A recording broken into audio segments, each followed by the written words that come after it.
Jadi memang kita harus kembali kepada definisi nikah. Ya, nikah itu definisinya al-wata', biologis. Jadi memang tujuan kita menikah itu lebih dari 50% biologis. Karena dengan menumpahkan sperma bertemu dengan sel telur maka ada populasi manusia. Kalau tidak terjadi itu maka tidak akan ada populasi manusia. Gitu kan? Jadi memang kita harus pahami, berarti tidak ada uzur seseorang kecuali dia punya alasan syariah untuk menolak biologis dengan pasangannya. Biasanya syaitan menjadikan target utama sebelum menikah atau kalau bukan pasangan halal, syahwatnya dibangkitkan. Pacaran sebelum nikah atau sudah nikah pun naudzubillah dia selingkuh misalnya. Maka dibangkitkan syahwatnya seakan-akan itulah wanita tercantik, itulah laki-laki yang tertampan. Padahal sebenarnya setelah nikah akan sama saja nanti syaitan akan mengangkat godaannya itu bahkan membuat kejenuhan terjadi.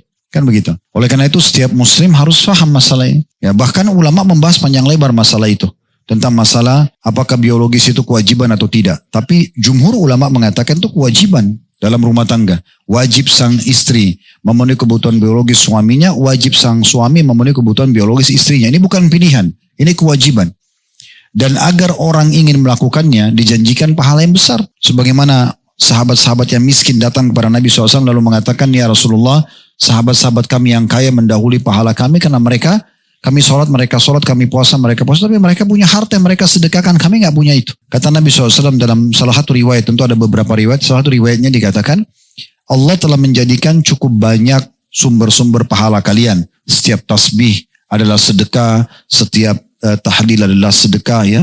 Tasbih subhanallah, tahlil la ilaha illallah, takbir Allah akbar adalah sedekah, amar ma'ruf menyuruh pada kebaikan sedekah, nahi mungkar melarang kemungkaran adalah sedekah, dan di kemaluan kalian adalah sedekah. Maksudnya nilainya sama dengan sedekahnya orang-orang kaya dengan hartanya. Maka para sahabat faham ini. Lalu mereka mengatakan, ya Rasulullah, apakah kami menggauli istri kami? Maksudnya dapat kenikmatan. Lalu kami juga dapat pahala yang besar. Seperti makna hadisnya, seperti besarnya pahala orang kaya yang sedekah dengan hartanya. Kata Nabi SAW, kalau kalian letakkan pada yang haram, apakah dapat dosa? Tanda tanya, tentu jawabannya sudah jelas. Dosa kalau zina. Maka begitu juga kalau kalian letakkan pada yang halal. Berarti janjikan pahala yang kadar besarnya sama dengan besarnya kalau orang zina. Zina itu kan dosa besar. Nah orang kalau biologis halal itu berarti besarnya pahalanya itu mengimbangi besarnya dosa zina. Oleh karena itu kata ulama, syaitan seringkali membuat kejenuhan terjadi. Jadi kita harus paham definisi pernikahan adalah biologis. Berarti nggak boleh rumah tangga luput nggak boleh lewat tanpa biologis, gitu kan? Kemudian dijanjikan pahala yang besar agar orang melakukannya. Ya, bahkan ada hadis Nabi SAW yang menganjurkan setiap laki-laki yang sudah berumah tangga untuk menggabungkan di hari Jumat pagi hari antara mandi junubnya dengan mandi Jumatnya. Dan itu dihubungkan dengan masalah mendapatkan pengampunan dosa sepekan tambah 3 hari, 10 hari. Pakai baju yang bagus ya. Kemudian dia pakai wangi-wangian terbaiknya, menyisir rambutnya dengan rapi. Dan juga mandi seperti mandi junub. Maksudnya menggabungkan antara mandi Jumat sama mandi junubnya. Itu berarti ada motivasi buat itu ya. Juga kalau orang, ini bicara masalah hukum ya. Kalau orang berpoligami misalnya, dia punya 4 orang istri. Maka setiap istri punya hak mabit, nginap. Ya. Yang pertama mabit misalnya hari Senin, yang kedua hari Selasa, yang ketiga hari Rabu, yang keempat hari Kamis misalnya. Maka ini kan ada hak mabit. Hak mabit berarti ini adalah biologis. Menginap, interaksi biologis. Berarti kan disuruh melakukan itu sebagai sebuah kewajiban yang harus dilakukan. Nah ini poin penting dulu untuk menjawab dari satu sisi tentang masalah pertanyaan tadi.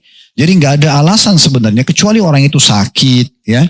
Orang itu memang letih banget ya. Memang datang dari safar, capek bekerja. Kayak tadi misalnya perempuan betul-betul seharian sibuk. Nggak nyapu, ngepel, masak. Kemudian juga cuci baju, urus anak mungkin 3-4 anak. Nggak ada pembantunya. Suaminya datang lalu dia tidak bisa layan itu. Tidak masuk dalam bab nusyud. Tapi kalau tidak ada semua itu baru bisa masuk dalam bab nusyud gitu kan. Dan perlu difahami syaitan memang tidak mau kita melakukan interaksi biologis itu. Nabi SAW bahkan melakukan interaksi istimta atau menikmati pasangan walaupun istrinya lagi haid. Itu kan disampaikan dalam hadis Bukhari. Aisyah mengatakan radhiyallahu anha, kami kalau sedang haid. Kenapa Aisyah menyampaikan ini? Karena ingin menyampaikan tentang sikap Nabi SAW. Kalau kami sedang haid dan Rasulullah SAW ingin menggaulinya. Karena perempuan haid tidak butuh biologis dan tidak boleh bahkan gitu kan. Tapi kalau suaminya butuh. Suaminya ada syahwat. Maka beliau memerintahkan kami mengeraskan kain di tempat keluarnya haid. Kalau kita sekarang kayak pakai pembalut lalu beliau menggauli kami. Kan berarti tetap terjadi interaksi biologis walaupun sebenarnya terjadi haid. Kalau onani haram laki-laki kerjakan sendiri, tapi kalau istrinya onani kan tidak haram, kan gitu. Yang dilarang hanya meletakkan kemaluan dalam kemaluan pada saat haid ataupun nifas, atau meletakkan kemaluan di dalam dubur. Selebihnya itu dibolehkan dalam agama Islam. Nah ini berarti poin-poin ini menjelaskan tidak boleh berhenti biologis tersebut. Nah, cuma dari sisi lain saya ingin jawab. Teman-teman sekalian, karena biologis ini adalah hal yang membawa pada ketenangan jiwa. Orang kalau setelah biologis itu dia lebih tenang jiwanya, lebih rileks. Permasalahan banyak terpecahkan dalam rumah tangga kalau selesai terjadi interaksi biologis. Orang kalau berumah tangga itu, awal ketemu mereka interaksi biologis dulu, 50% permasalahan mereka selesai itu. Sisanya tinggal diskusi hal-hal yang lain gitu ya, yang ringan. Tapi kalau ini rusak, bisa rusak semua yang lainnya. Makanya definisi nikah itu adalah biologis. Nah gitu. Baik, dari sisi lain teman-teman sekalian, karena dia adalah ibadah yang besar pahalanya, karena dia adalah sesuatu yang membuat jiwa tuh rileks, syaitan tidak mau ini terjadi. Maka perlu ada perhatian khusus dalam interaksi biologis. Kalau pasangan kita tidak ingin melakukan interaksi biologis, kita harus lihat dari dua sisi. Internal kita dan eksternal kita. Internal itu diri kita sendiri, eksternal adalah pasangan kita. Internal dulu dimulai. Ada masalah apa dengan saya nih? Kenapa pasangan saya tidak mau ciuman? Kenapa pasangan saya tidak mau pelukan? Kenapa pasangan saya tidak mau biologis? Kita introspeksi diri dulu. Tanya kepada dia, buka komunikasi. Komunikasikan, ada apa? Ada masalah apa? Ada yang salah? Nah yang paling sering itu terjadi adalah bau badan, ya, bau ketiak, bau mulut, nafas yang tidak enak, kena makan sembarangan gitu kan. Bau kemaluan. Maka Nabi SAW katakan apa? Bagi laki-laki, kalau kalian pulang dari safar, jangan tiba-tiba pulang ke rumahnya, maksudnya kayak buat kejutan gitu loh, buat istrinya, sampai dia memberitahukan istrinya, agar istrinya sempat menyisir rambut dan mencukur bulu kemaluan. Karena umumnya terjadi interaksi biologis, kan gitu. Jadi itu peringatan dari Nabi alaihi salatu wassalam. Jadi harus kita perhatian khusus masalah ini. Internal jaga semua itu. Makanya dikatakan Nabi SAW, beliau bersabda dalam hadis, dicintakan dunia kalian ini. Artinya saya masih mau hidup di dunia ini karena dua hal. Yaitu karena adanya wanita yang dicintai, istri, ibu, anak perempuan, saudari, dan wangi-wangian. Kita disuruh pakai parfum, pakai roll on, pakai parfum. Nabi SAW itu kalau pakai parfum, teman-teman sekalian, sampai digambarkan oleh beberapa sahabat sampai menetes dari rambut beliau. Dan saking seringnya pakai parfum, sampai para sahabat mengatakan, kami kalau salaman dengan Nabi, kami temukan baunya sampai 2-3 hari. Jadi bukan cuma sekedar semprot biasa, memang parfum itu disukai. Dan kata Nabi SAW, sebaik-baik parfum buat laki-laki, yang warnanya ya tidak terang, tapi baunya keras. Di sini bau keras maksudnya tercium. Boleh kita tampil seperti itu di depan umum, apalagi yang pada istri. Kan gitu. Semprot semua badan. Dalam sebuah asar yang pernah saya temukan, Nabi SAW gemar menggunakan serbuk yang wangi di tubuh beliau, yang beliau minta istrinya untuk meletakkan dari leher sampai ke kaki beliau, kecuali daerah kemaluan beliau letakkan sendiri. Jadi semua badan beliau diwangikan. Kan gitu. Sering mandi, sering wangi. Nabi SAW mengatakan, aku diperintahkan bersiwak sampai aku mengira gigiku akan rontok. Bukan sekali 2 kali sikat gigi, sering kali begitu. Kalau sedikit sudah nggak nyaman, habis makan langsung sikat gigi. Kumur-kumur, jadi selalu nyaman. Dalam riwayat Bukhari disebutkan Nabi SAW setiap kali mau masuk ke dalam rumah, yang pertama beliau lakukan adalah bersiwak. Berarti menjaga bau mulutnya. Karena itu sensitif bagi pasangan. Itu internal kita. Jadi selalu pakai baju yang terbaik, selalu wangi, sisir rambut yang rapi gitu kan. Itu bagus ya. Itu penting sekali untuk diperhatikan. Karena banyak orang tidak perhatian masalah ini. Saya pernah dibonceng oleh seorang ikhwah menuju ke masjid. Saya berharap segera sampai ke masjid. Luar biasa baunya gitu. Ya, sampai saya nggak tahu harus nasihatin gimana. Saya sambil sholat itu sambil berpikir apa yang saya harus lakukan. Maksudnya ini sebelum sholat ya. Sampai hanya habis sholat saya muncul ide. Bukan di sholatnya saya berpikir. Tapi sebelumnya terus saya berpikir, oh mungkin caranya supaya tidak menyinggung dia. Saya bilang, akhi bisa mampir ke minimarket gak? Kebetulan mau ke pengajian waktu itu. Baik, saya mampir terus saya beli apa yang biasa saya pakai, roll on, apalah ya, parfum yang ada saya dapat di situ saya beli. Dan terus saya belikan juga beberapa makanan, snack-snack gitu. Saya bilang, ini buat antum, hadiah. Mudah-mudahan saja dia berubah. Sampai sekarang sih saya belum ketemu lagi. Gitu kan. Tetapi luar biasa. Jadi sampai pada tingkat kecut sekali gitu ya. Iya. Saya nggak tahu bagaimana bisa betah itu. Padahal sebenarnya itu sederhana. Cuma mencukur bulu ketiak, pakai roll on. Kan apa salahnya? Kan kita juga nyaman, percaya diri kan gitu. Nah itu penting untuk digarisbawahi gitu. Nah kemudian secara eksternal itu adalah bagaimana pasangan kita sendiri. Eksternal gitu kan. Artinya dia mungkin ada hal yang dia tidak suka. Mungkin selama ini dia berharap penampilan kita pakai baju kaos ini, atau kalau kalau istri mungkin pakai baju tidur yang model tertentu, yang warna tertentu. Mungkin ada parfum yang kita pakai dia nggak suka, gitu kan? Gak ada salahnya diskusikan. Kalau mau beli parfum kita semprotin cium. Ini kamu suka nggak? Jadi kalau parfum buat antum pakai sama istri, biar dia suka. Parfum yang dia pakai biar antum yang suka. Dan bukan aib teman-teman. Antum ikhwah yang beli baju tidurnya istri antum. Beli belanja yang antum suka biar dia pakai. Jangan dibiarkan pakai seperti yang dia mau.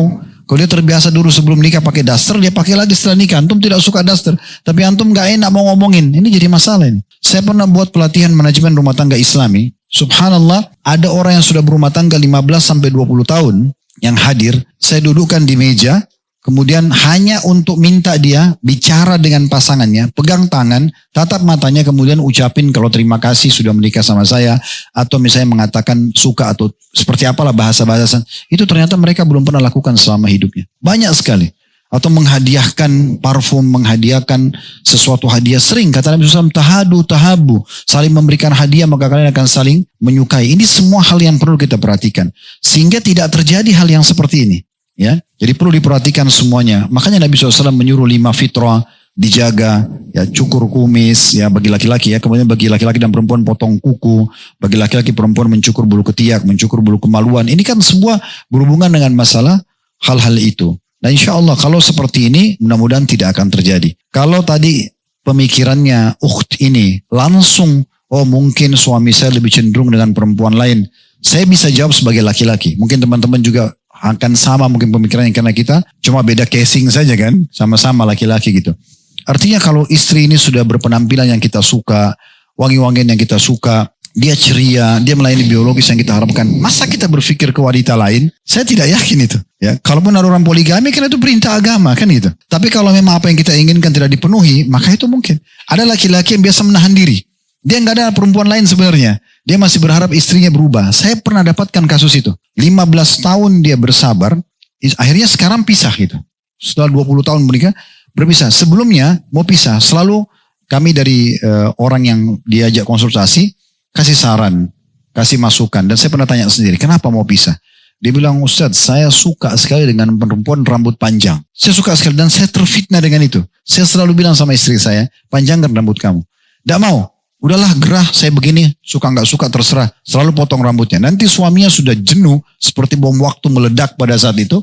Dia udah nggak mau lagi sama istrinya. Hanya karena itu permasalahan. Tapi karena bertahun-tahun disabari nggak mau, ya sudah. Akhirnya sampai pisah gitu. Atau tidak menjaga badan, tidak mau olahraga, tidak mau menjaga kesehatannya. Ini aneh juga ini, kan gitu. Dibiarin badannya tidak baik, penampilannya. Itu memang pasti akan, apalagi kalau masih terfitnahkan ya. Salah satu laki-laki atau perempuan terfitnahkan suka lihat media. Lihat laki-laki yang badannya bagus atau lihat perempuan yang badannya bagus. Pasti dia akan menilai, akan dibandingkan dengan pasangannya. Ya kita harus tampil sebagai orang yang prima semaksimal yang kita mampu. Gitu kan? Apalagi olahraga itu sehat, wangi itu bagus gitu kan. Bagian daripada agama gitu kan. Nah seperti itu. Allahu a'lam. Iya. Ustaz, tanya berikutnya Ustaz. Ini biar ngilangin ngantuk Ustaz pertanyaannya. Tentang poligami Ustaz. Ustaz mohon berbagi ilmunya tentang poligami. Bagaimana cara menyikapi istri ketika ada satu permasalahan yang membuat istri-istri kita ini marah sama kita Ustadz. Entah karena cemburu atau masalah lainnya. Kalau dipikir-pikir ngadepin satu istri ngambek aja kadang kelimpungan. Mohon nasihatnya ya Ustadz. Kalau yang bertanya ini sudah poligami, maka ada solusinya. Kalau baru mau poligami juga ada solusinya, ada jawabannya gitu ya. Kalau sudah berumah tangga, kemudian menemukan istri cemburu, ya, maka nasihatin baik-baik. Kalau saya sering membahasakan, dan ini memang penting, ini teori syariat ya. Cemburu itu teman-teman, hanya boleh kalau terjadi pelanggaran agama. Jangan cemburu buta. Kalau cemburu buta itu nggak boleh. Nabi SAW itu hanya marah kalau terjadi pelanggaran agama. Kalau tidak, beliau tidak pernah marah. Toleransi tentang masalah itu, gitu kan? Jadi perlu difahami. Jadi jangan menganggap, oh kalau orang cinta tuh cemburu buta. Semuanya dicemburuin. Ini jangan. Nanti bahaya nih, tunggangi oleh syaitan. Bisa saja pasangan antum di mall begini misalnya, berdiri satu tiang antum cemburu. Kenapa kau berdiri tiang itu? Mungkin kau punya kenangan. Cemburu buta begitu. Kenapa kau pilih restoran ini? Oh mungkin karena kau punya kenangan. Jadi kemana-mana. Enggak usah. Selama tidak ada terjadi pelanggaran agama, jangan cemburu. Enggak usah. Orang kalau cemburu buta, cemburu sama mertua, cemburu sama anak, cemburu sama ipar. Ini enggak terkontrol. Cemburu apa ini gitu? Enggak ada dalam syariat Allah SWT ini ya. Jadi kita harus paham ini. Selalu berdalil, oh Aisyah kan ini cemburu. Ingat, itu pembukaan hadisnya. Penutupan hadisnya dipelajari enggak? Kalau baca hadis jangan setengah-setengah. Waktu Aisyah cemburu dengan Sofia, cemburu dengan Khadijah, itu di awal potongan hadis. Di akhir hadis apa? Nabi menegur Aisyah. Dan Aisyah merasa bersalah gitu loh. Ini penting untuk digarisbawahi. Kan waktu Nabi SAW atau Aisyah mengatakannya, Rasulullah, Anda masih mengenang wanita Quraisy yang sudah tua dan sudah masuk dalam tanah, Khadijah. Dengan cemburunya. Maka Nabi SAW mengingatkan Khadijah. Mengingatkan Aisyah. Ya, sungguhnya tidak ada yang bisa mengalahkan Khadijah, wahai Aisyah. Karena dia ya beriman kepadaku di saat orang kufur. Dan dia mendukung agamanya dengan seluruh hartanya. Maka Aisyah jadi diam. Tahu kalau dirinya salah. Waktu Aisyah mengatakan, ya Rasulullah cukup Anda dari wanita Yahudi yang pendek itu. Maksudnya Sofia. Maka apa kata Nabi SAW? Wahai Aisyah. Kau telah mengucapkan kata-kata kalau dimasukkan ke lautan akan mengubahnya. Merusak ini karena besarnya dosanya. Apakah Aisyah tetap ngotot? Enggak, saya enggak mau tahu. Pokoknya saya cemburu. Enggak. Boleh tinggalkan. Nah penutupan hadis ini yang diambil. Bukan pembukaannya ini. Jadi selalu Aisyah yang salah radhiyallahu anha. Padahal Allah mungkin jadikan dia sebagai penyebab keluarnya hukum. Kan gitu. Nah ini penting. Jadi enggak boleh cemburu buta teman-teman sekalian. Harus tepat pada tempatnya. Gitu ya. Ini penting sekali untuk digarisbawahi. Itu dulu. Poin tentang masalah cemburu supaya tidak salah. Tadi coba diulang lagi pertanyaannya.